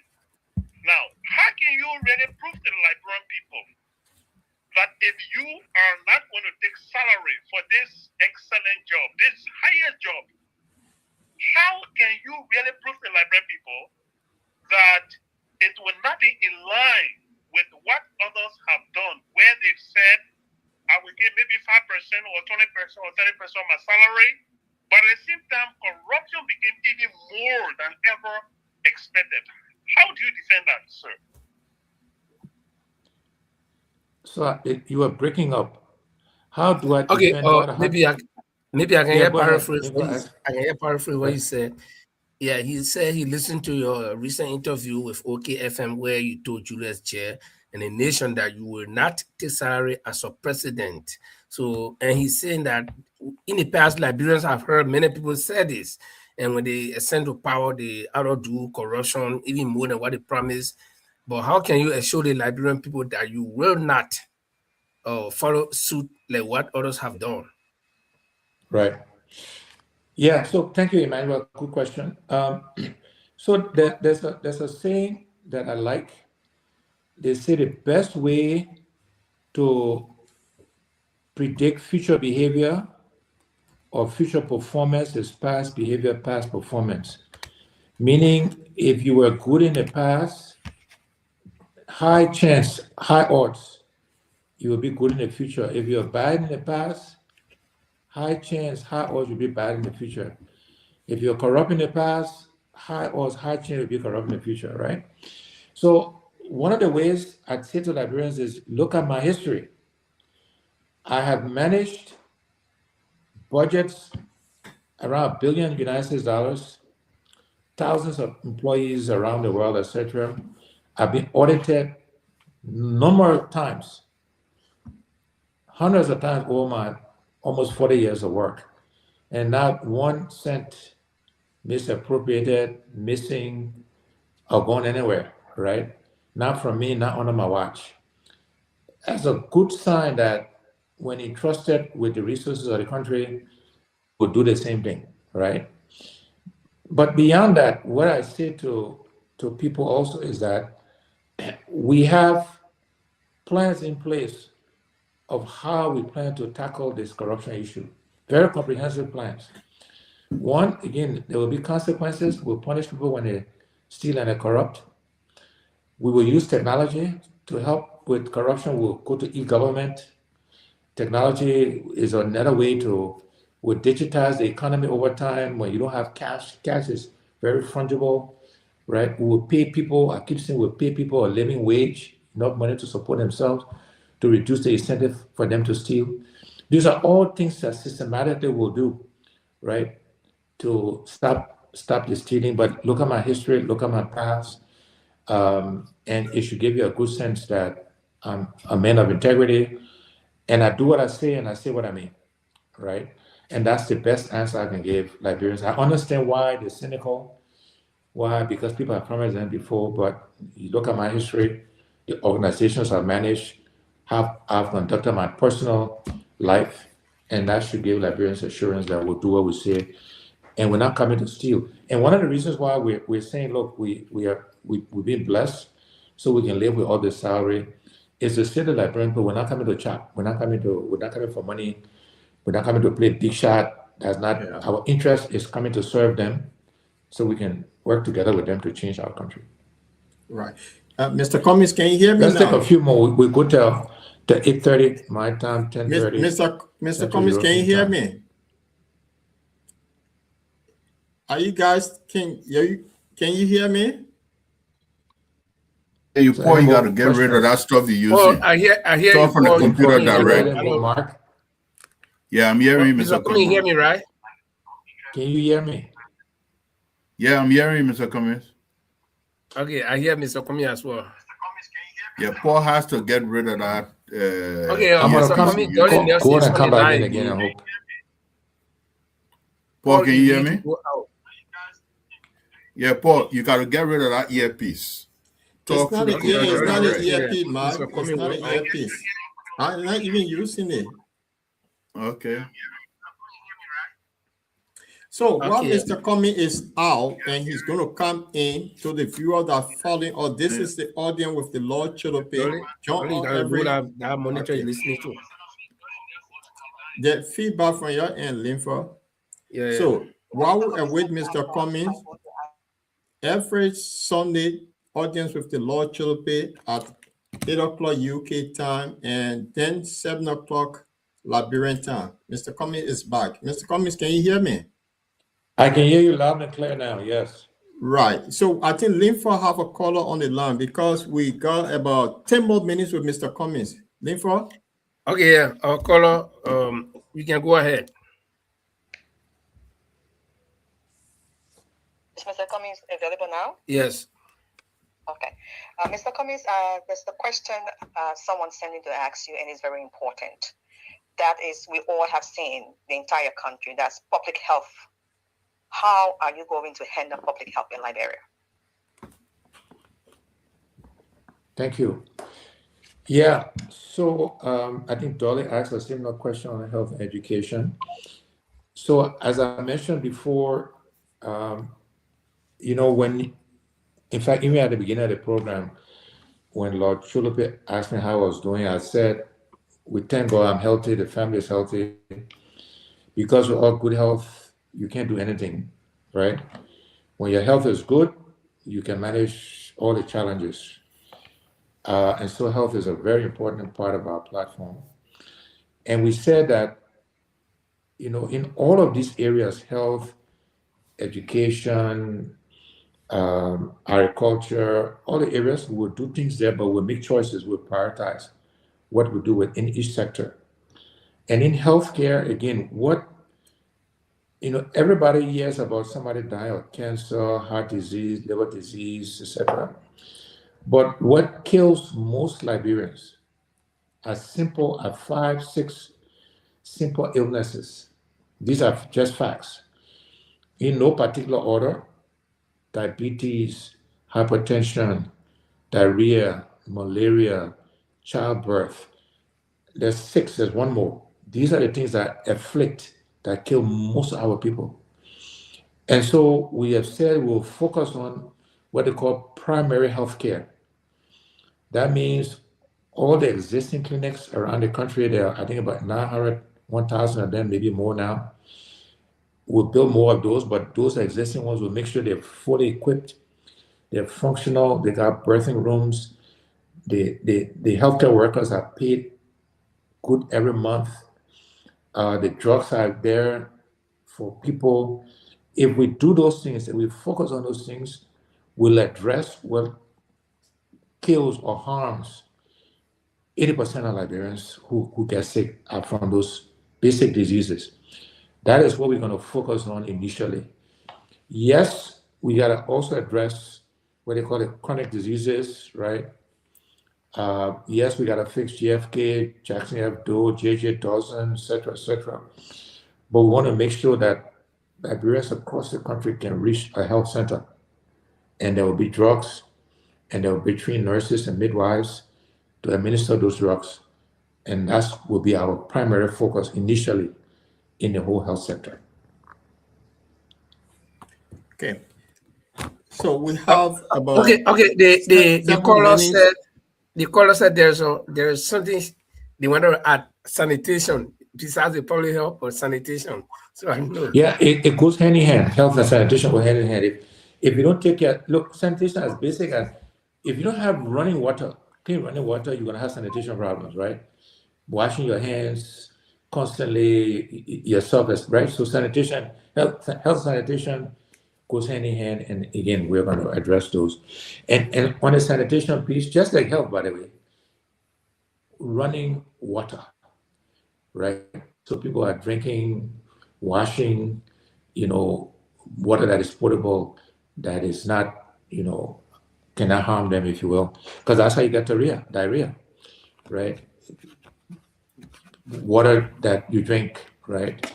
So yeah, sanitation is a big part of the effort. Right. Thank you, Mr. Cummings. We know you just got about 6 minutes with us. If you can hear me loud and clear, just to let you know, today you was the very first guest on the audience with the Lord Choloply. So I want to say special thanks to you for taking all your time to join me on this day. So for the sake of our audience, I just have this little question to ease the mind of many people.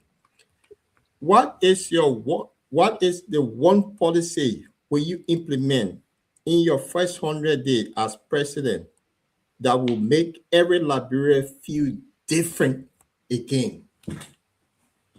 So there's no one policy, Lord Choloply, that will make area Liberians feel different. There are multiple things we will do in the first 100 days that will impact the lives of Liberians. So, in no particular order, we're going to implement a national youth service program in the first 100 days so that we can start employing our young. We're going to offer a loan scheme, if it's not done by the time I become president, to make sure we offer loans, credit facilities to, Liberian businesses, market women, etc., so they can grow and expand their businesses. We look to increase the salary of healthcare workers, soldiers, teachers, police officers, civil servants, to make sure they have a living wage. We'll make sure that businesses are paying the minimum wage to their employees. All of these actions will begin to impact the ordinary, the common Liberians, and those things we'll address in the first 100 days, and many other items. We have a 100-day plan, which we can share and make public, but those are just examples of things we're going to do in the first 100 days so that Liberians can start to see a difference in their lives. It will be as simple as we're making sure everybody starts to follow the rules, including myself, whether it's the traffic rules, whatever the rules are. Everybody, because we can't have a lawless society, everybody creating their own lane, going a different direction. First 100 days, we start to address all of those things. And that means government officials also got to follow the rules. No, they're playing big shot business. Do you know who I am? We're getting rid of all of that stuff. Everybody got to follow the rules. Everybody got to go to work on time. If you're the leader, you say everybody come to work at 8 o'clock, go to work at 10 o'clock. Everybody will come at 9:45. In the first 100 days, we'll start to set the example. All of us got to follow the rules. Whether you're a legislator, you're a minister, whatever. Those are all things. And Liberians will see that and they will follow too. They will also start to follow the rules and things will begin to function a lot better, right? So those are just some examples of the things we'll do in the first 100 days that will impact all of our people.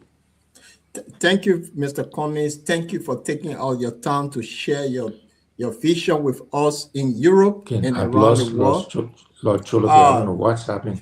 So, therefore, just tell him to give a parting comment, then we can have a post analysis after he leaves. Okay, Mr. Cummings, you are not hearing Paul, but Paul just told me to let you. Can you all hear me? Yeah, I can hear you, Mr. Cummings. But you hear me? Can you hear me? Yeah, I can hear you. I can hear you. So let me look. Maybe I'll just close. It's almost 10:30. Let me thank you guys for the chance to have this conversation. I look forward to coming back.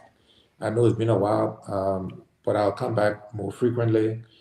And I just want to say to your listening audience that we have an opportunity to change our country for the better.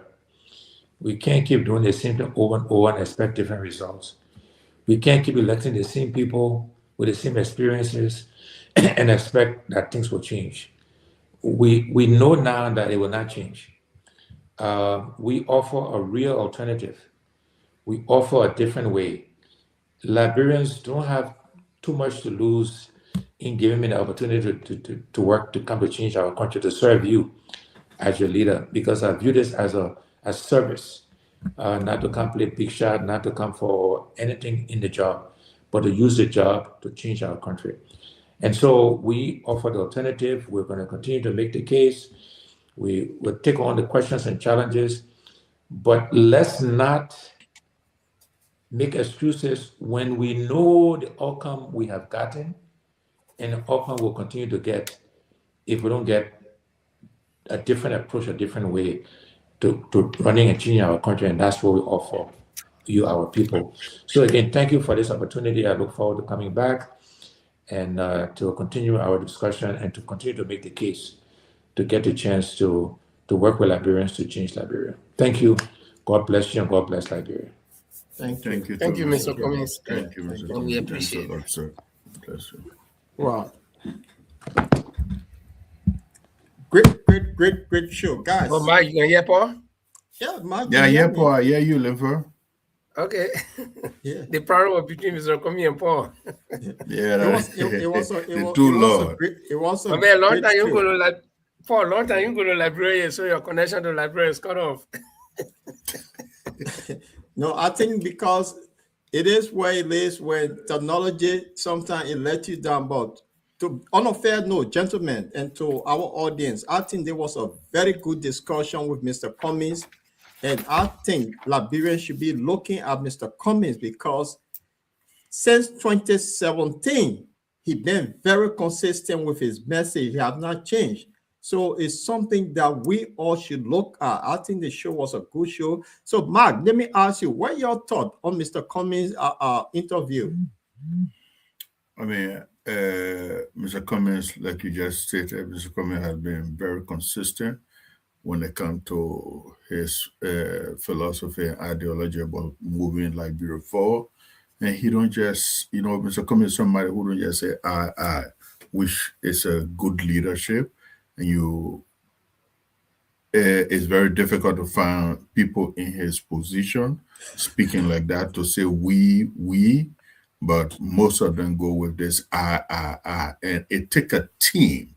It's not just you understand. People that understand public administration, because you are the head of the team, but you got a group of people that are helping you to get to that finish line to get the job done. And that's one thing Mr. Cummings being consistent with in his leadership and experience. And then two, when it comes to Liberia, he always admitted the fact that it's not going to be rosy. Oh yeah, because I he come from the corporate world and things are going to be smooth like that. No, it comes with challenges, and he got to build a team. And Mr. Cummings is somebody that when he giving an answer, he give an honest answer. You could disagree with the way he answered your question, but he gave an honest answer from the best of how he can answer your question. So I believe that Mr. Cummings tonight, he did extremely well, but it left for the Liberian people as he go from one end to another. The message of the go on loud vote is still the same, and Mr. Cummings is consistent with his message. Nothing has changed in his messaging to the Liberian people. Yeah. And Linford, do you have somebody on the line? Because I see you be quiet. When you quiet me, you're having conversation in the background. Linford, you can hear us? We can hear you. You're muted, sir. Yeah, I have people who actually wanted to ask Mr. Cummings some questions, but I just informed them that he's left because he had at least 1 hour and 30 minutes with us, which he went over extra 30 minutes. So but the honest truth, because of course we cannot keep him all that time. So that was why I became quiet. But right. So I want to hear your little analysis, post analysis of Mr. Cummings' interview with us. What do you think of Mr. Cummings? Talk to us, and then we can call it a day. Yeah. Okay. So you see, when Mr. Cummings was talking, there were thousands of things he said in every sentence, and I couldn't recall them. But there were points that I took down. Some of the things he said was on some of the questions as to what he would do to improve the life of young people. And Mr. Cummings talked about providing loans to young people. My phone is still ringing, but he said he will provide loans to young people. Let me see if I can. I'll be talking while I'm dealing with this person. He said he will provide loans to young people, and I think that's one of the things that the young people in Liberia really need job for them to work, because like I was trying to intimate in my discussions with Mr. Cummings 4 years ago, Mr. Cummings actually told me that, you see, all the noise in Liberia where people are running behind politicians, it's all because there's nothing to do. He told me, he said, you live in Norway. In Norway living, how many politicians you see that you go to their house every morning to go stand to that door when they wake up? Because you got your job to do. You not leave your job and go look for one point. And that's true, he said. I mean, like I just told you guys, I'm in a Labour Party here, but I didn't know my political leader here. I knew him, but not as political leader until when I joined the party. The guy, meanwhile, with another person, nobody has time for him. I got my job to do. You think I'll leave to go stand to one man house? No. So some of these boys that ride bike, they're on the train with you. You better see them. Yeah, you better know who they are. Ma, you're right. This guy, in my little town here, they organize something called something like raw fish, I know raw fish or something fish festival. The guy is the organizer, and where the guy office right above my apartment hostel. So I know him, but I don't know him to be this kind of person. When the program is coming on, they guys sitting in a tractor, a friend lifting or they hanging the flyers up, and we can enjoy. I say, oh my man, you're gonna phone out until when I join the party, now I gotta know. When we went for the first minute, I gotta know that this is a guy. I say, so Liberia, when Mr. Cummings told me that all the laws, by the time you provide jobs for young people, it will be the politicians now going to go look for people to go vote for them. Instead of you going to him to wear his t-shirt, he will come and start paying, even begging you. And we see it in Europe. I don't know when last I went to any of the politician in Sweden to their house. So, I don't know. He had no reason to do that. You got no reason. You got no reason because what Mr. Cummings talking about, like paying you a good salary. Yeah. Yeah. Let me address something, guys. Guys, hold on. Let me address this. If I say that, how will he give loan to people who cannot handle responsibility? I don't think it's that. Mr. Cummings is actually referring to the small business owner. Those are the heartbeat of job employment. So if you have Mom Miata who have a little rest store and she want to expand her rest shop to a store, that loan will help her to do it. And in doing that, she will also employ few people. So that's what he is talking about. So I just want to put yeah. And to add to that question that a young lady asked or the person asked, Mr. Cummings just answered the question that way because if he go into detail, it would take like a couple of minutes to explain. So they got business people that need help and how to manage their business with the loan that they gave them and how much deposit that person can make on a daily basis until they pay that loan off, and then how they can get a bank account that after selling, they make their deposit to their account, and there will be an institution that will be set up to help these people how to grow their business. It's not just giving them a loan because somebody got willow market or because somebody selling this and that. No, they're going to help these people, educate them as to how to manage. The same thing you hear about macro loan all across Africa. And it's been very successful in a lot of countries, not just in Africa alone, in Asia. So Mr. Cummings knows what he's talking about, but he answered the question because if you go into detail, start telling you the different foundation that need to be set up in order for people to be, how they call it, qualified to get these loans and what the process is going to be like. It's going to take the whole show. Yeah. Thank you. Yeah. So and Paul, I was in flight, and one of the things Mr. Kumi talked about is the paying this livable wages to people. Yeah. You see, because I think that's one of the reasons why you see police officers or even government officials doing corruption. Because I don't know, Liberian people being very prone to corruption. I don't know whether even if you pay a police officer $1,000, $1,500, whether he will stop harassing taxi drivers. I don't know, but at least let the proof be there that they are being paid. Because right now, if you ask a police guy, you say, "Oh, I get $55 or $65, which is not enough." But if you pay this police guy $500, $600, up to $700, whether he will still go and then harass a taxi driver, if he does that, then at least people will know that he is what? Corrupt. You have no excuse. You understand? Yeah. I think that's one of the... You see, when it comes to Mr. Cummings talking about paying people good living wage so that they be able to take care of the family, for example, you work as a bank teller, you're not just a police officer. You work as a bank teller. You're receiving tens of thousands of dollars on a daily basis. But at the end of the day, that job come with a title. That title to the African people. Here, somebody work at a bank teller. You don't give a rat about the person. You understand? Bank director, you give a rat about the person. But in Africa, that man at bank got the whole family the idea that yes, you link for that bank or the burden come with you. And then at the end of the day, you're being paid $300. So it will motivate you. I mean, how to call it? That negative, to do over you, that you have to find X, Y, Z because your friends there, even your friends that you working to the bank, your bank teller. But if you put in place a system that you pay that person good, that will also help to minimize corruption.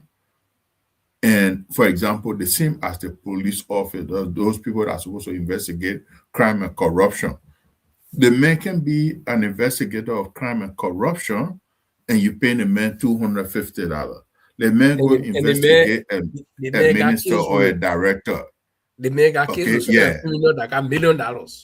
Not even a criminal outside government, but people that were in government. Okay, how do you expect that man to go investigate somebody who to say, okay, my man, yeah, your ministry, we come to order your ministry, or even somebody auditor, we come to order your ministry, or you have some 65,000 or $100,000 missing from here. And then say, my man, yeah, it's on an envelope for you. You don't know how that brand winner. It's on an envelope for you. My man, yeah, that whole case. And everything is on paper. That's why Mr. Cummings talk about the digital something. We got a lot of young brain children. The children go with computer and understand. You have to create the system, the structure that will be able to help us to fight against these things. Yeah. There was a question the lady put up again, Paul. So, no, she says she only asked the question because she have lost a lot of money. So she just wanted to get a clear understanding of the thing. So she got the answer. Yeah. And gentlemen, I think it was a great show on the audience with the Lord Choloply. For those of you that are following off for the very first time, we are here on the bottom line discussion every Tuesday at 7 o'clock Liberian time, 8 o'clock UK time. That is 9 o'clock Central European time. It's Tuesday and Friday on the bottom line discussion. If you're following for the first time, we're just kindly asking you to please click on our like button. So whenever we comes on, you will get notified. Then on Saturday, this coming Saturday, we're starting a new program on a program called My Story. And that will be the another thing. After Saturday, then you have audience with the Lord Choloply. So let's do a quick promo here for our next segment on Saturday. So the bottom line is growing. We've been around over 5 years now. Yeah, we've been 5 years now. This year makes us 5, and we are growing. You know, when you are born, you gotta cry, lay down, then you become strong. You start crawling, you sit down, then you start walking. So that's what we do. We are growing slowly. So let's take this quick break. Welcome to Your Story, hosted by Francis Manomensa. Join us each episode as we dive deep into the lives of inspiring guests, exploring the challenges and successes that have shaped their journeys. Discover their unique experiences, insights, and the powerful stories that define them. Tune in and be inspired. Coming soon on The Bottom Line Liberia.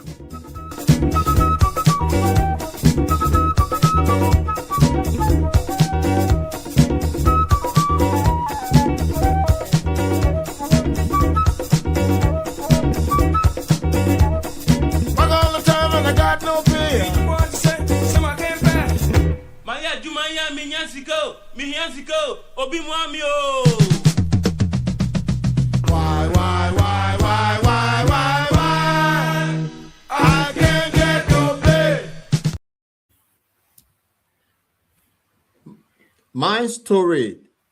Saturday, Francis will start his first episode, so it'll be interesting.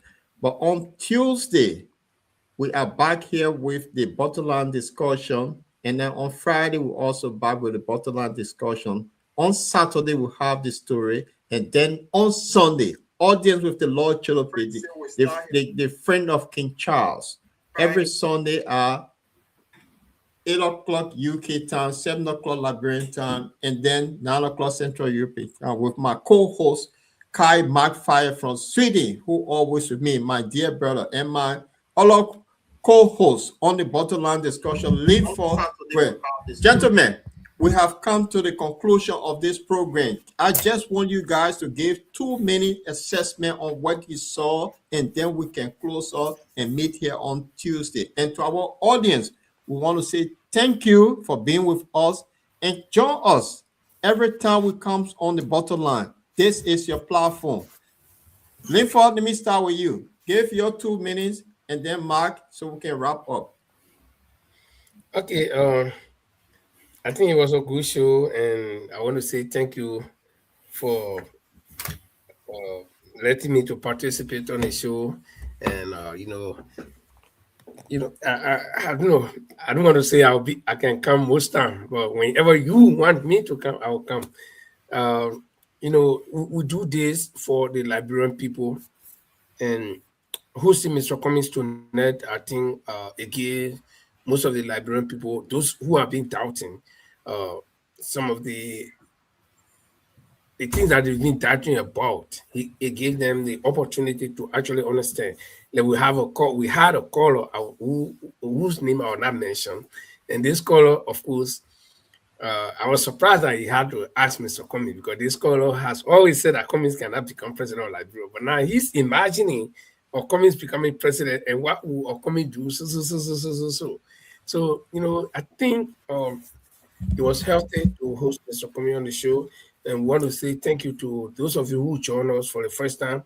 We are here always, like Paul said, the original bottom line comes on every Tuesday and Friday.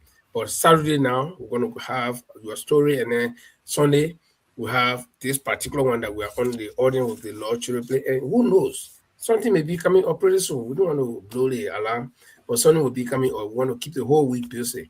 And so we want to say thank you for watching, and we hope that whenever we come on, you will join us and share the show. And do not just come because Mr. Cummings is coming. We want to appreciate you for coming tonight, but always stay with us because so now we may not even announce that Mr. Cummings is coming. Okay, he might just call and say, "Okay, gentlemen, I want us to talk," or we call him and say, "Mr. Cummings, want you to come tonight," or something quick pop up and want to talk, and then you might miss it. So always make it your duty to be with us as we carry on all of the programs on the Bottom Line Liberia discussion. Now, the Bottom Line Liberia discussion is the platform. So on this platform, we got the various programs that the one we're listening to now. So don't get confused. Thank you very much, Paul, for allowing me to be on the show tonight, and thank you, Mike. Yeah, Brother Mark, what say you? Give your 2 minutes. I mean, first of all, it was a pleasure interacting with Mr. Cummings and helping to, it's not just to market Mr. Cummings, but so that the Liberian people can have the opportunity to interact with them. I mean, to interact with him, to ask the question, even though we can't put everybody question through. And one thing that Mr. Cummings said, and I encourage all Liberians to put on our thinking cap and stop the double standard behavior. Because what is not good for John, it should not be good for Peter. It's not that because Mr. Cummings has worked with, how to call it, one of Fortune 500 company or Coca-Cola, the name, and you hear, so that means to say he got hundreds of billions of dollars. There's no way Mr. Cummings can solve the problem of Liberia on his own. Even Mr. Cummings, can he open a factory that employ 10,000 people? They will say, oh, he employ only, why he can employ 1 million people? Why he can employ 5 million people? But the other people that you elected today that being in government, how many people have they employed? Even that were in government, that were president, how many, and the one that is president today, how many people did he employ? How many companies has he brought to the country? And this current one who is sitting in the driver's seat that can go from one country to another, say, hey, I represent this country. I'm asking you to come and invest in my country to say you had a connection. So why you want somebody that doesn't have the connection, that is not in the driver's seat, to come and start, with the investment?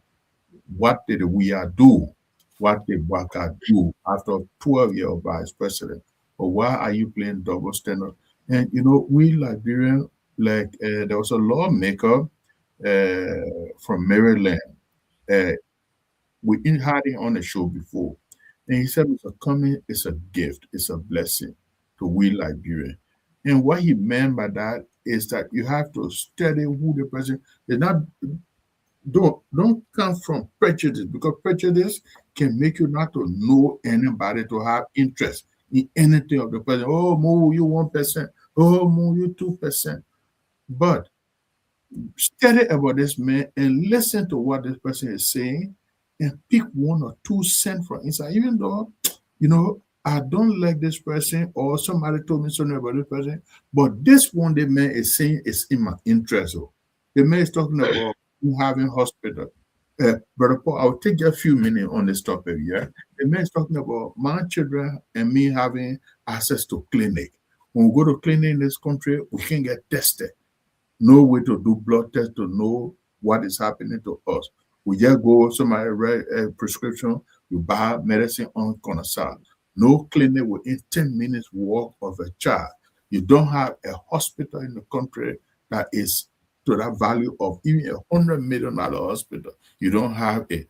If people get sick in the Southeast, it's problem, no rules. So the reason I'm coming this redistribution and resettlement something is something that I have. When you talk about resettlement, most Liberians think say, oh, a resettlement for you to travel out of the country. No, it's something that I read in, a professor TC. And he said that in a country, you can resettle people. And that's exactly how Mr. Cummings answered the question. You have to create factories. You have to create electricity. You have to create the environment in order for people to go of their own free will. You think everybody just won't be get up? If the port of Greenville were up already, the port of Sano were up already, the port of Grand Bassa County in good condition, you find other people that are good with, heavy duty equipment. They want to move to this area and live. Want to be in a congested. If you put a university in the Southeast, for example, all the children who want to come to Mossorado County before they go to that one tight University of Liberia, even look at the condition of University of Liberia. So the job is huge. And people that think that Mr. Cummings is not somebody to make some hard decision, I'm telling you, you're making the biggest mistake in your life. He can't just start to say, oh yeah, you're making a hard decision now, and you scare people away. Say, that man, the man not become president, man, he just asking for here, or the man just doing things that they who scared of that man. Like people, how we quick to demonize people. So it's not an easy job until you get there. And President, we are taste the pancana, and you know why it is. Yeah. Go ask President, we had a question. How many times you just sleep good? Yeah. Thank you, Mark. That's a good way to end it. How many times he could sleep good? Yeah, so to our audience, this is the audience of the Lord Choloply. It was good having all of you. We're back here on Tuesday on the bottom line discussion. Join us Tuesday and Friday. And we want to say is this weekend is Labor Day in Europe, and tomorrow in the UK is bank holiday. So we are home. So I just wanted to, because it's bank holiday, there are a lot of barbecues going around. The weather is fantastic. And so I want to take us home with a nice Liberian song for those of you that will be celebrating the Labor Day or the bank holiday in the United Kingdom. You can grab your little cup of tea or Jack Daniel or beer and listen to my good friend Teddy Rod. So I want to say good night to you guys and see you all on the bottom line discussion on Tuesday. Teddy Rod, Teddy Rod. Baby girl, my baby play me Zaga logo, because she never told me the mogo. She gave me koto, she treat me like one in photo. Now she won't get inside my photo. She gave me koto, she treat me like one in photo. Then my friend I get her Zaga logo. She gave me koto, she treat me like one in photo. Ma, you know listen, ma, oh. Baby, no listen, ma. Ma, you know listen, ma, oh. Baby, no listen, ma. Because no listen, ma, oh. Ma, you know listen, ma. Ma, you know listen, ma, oh. Baby, no listen, ma. Me, I want all the Ghana when they be cassava. Eh, now you never choose a man over. Now, because I let you, you must do me tabata. Hey, you're busy cooking, I want to. Sweet Chambona, they let me where in London. Where I get it, I mean, baby, where you come from? Hey, she won't follow me, go see mama. Waiting, give me that sugar, dodo. Yeah, she won't follow me, go see mama. Waiting, give me that sugar, dodo.